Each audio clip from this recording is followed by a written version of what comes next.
When the Mongol army finally breached the walls of a city, you'd think the battle was over, but in reality, the war against its people was just getting started. Historical accounts are, well, they're chillingly clear about this. And these aren't just one-off stories. Chroniclers at the time were documenting this as a consistent pattern. It was an expected, horrifying part of what happened after every single Mongol victory. Okay, so first, let's just look at the system itself. Because far from being random, the violence that followed a successful siege was surprisingly organized. The very first step in this terrifying process was to segregate the population. After the city's men were dealt with, either killed on the spot or taken as slaves, the women were rounded up. And at that moment, they stopped being citizens. They became a prize, a reward to be handed out to the conquerors. And this procedure followed a very clear chain of command. A hierarchy of violation, really. After the men were subdued and the women were gathered, the officers and commanders got first pick. They would literally inspect the captives and select who they wanted. Only after they had made their choices were the remaining women handed over to the regular soldiers as their share of the spoil. But the strategy went way beyond a simple reward system. The next layer of this weapon was purely psychological. It was all about turning the violence into a public spectacle, one designed to absolutely break the spirit of anyone left alive to watch. This account from the conquest of the Khwarezmian Empire, it's just brutal, but it shows the tactic in action. These acts were done on purpose, out in the open, often right in front of fathers, brothers, and children who were completely powerless to stop it. This wasn't something hidden in the shadows. It was a performance for an audience. So why do it so publicly? The purpose was crystal clear. It was psychological warfare.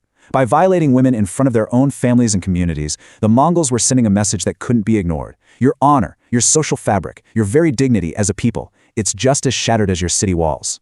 Now, let's zoom in on a very specific target, because there was a particular focus on aristocratic and royal women.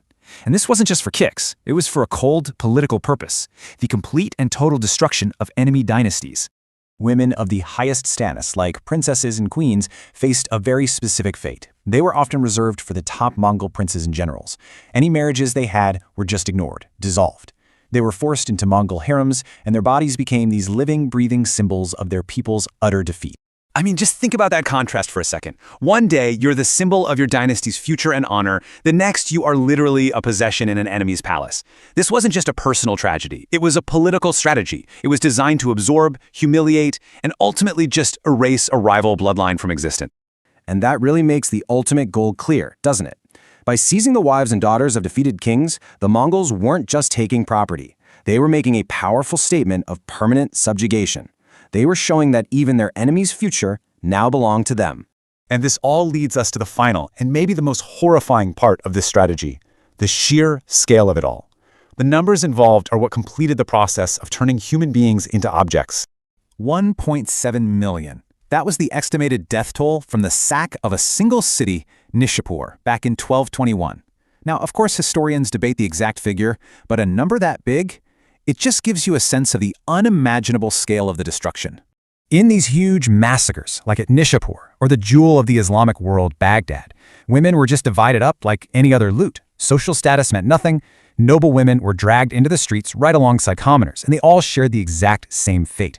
Chronicles describe them being passed from one soldier to the next, and critically, no age was spared, from the youngest girls to their grandmothers. What this really meant was that people were officially recategorized. They were no longer seen as human beings. They became spoils of war, put in the exact same category as treasure or livestock. This was it. This was the final act of dehumanization. So, when you put all these pieces together, the methodical distribution, the public humiliation, the targeting of elites, and the sheer massive scale, it becomes obvious this was a comprehensive strategy. It was designed to completely shatter a society, erasing its past, breaking its will to resist in the present, and destroying its future by corrupting its bloodlines. Chroniclers at the time didn't just call it a war, they called it a collapse of civilization.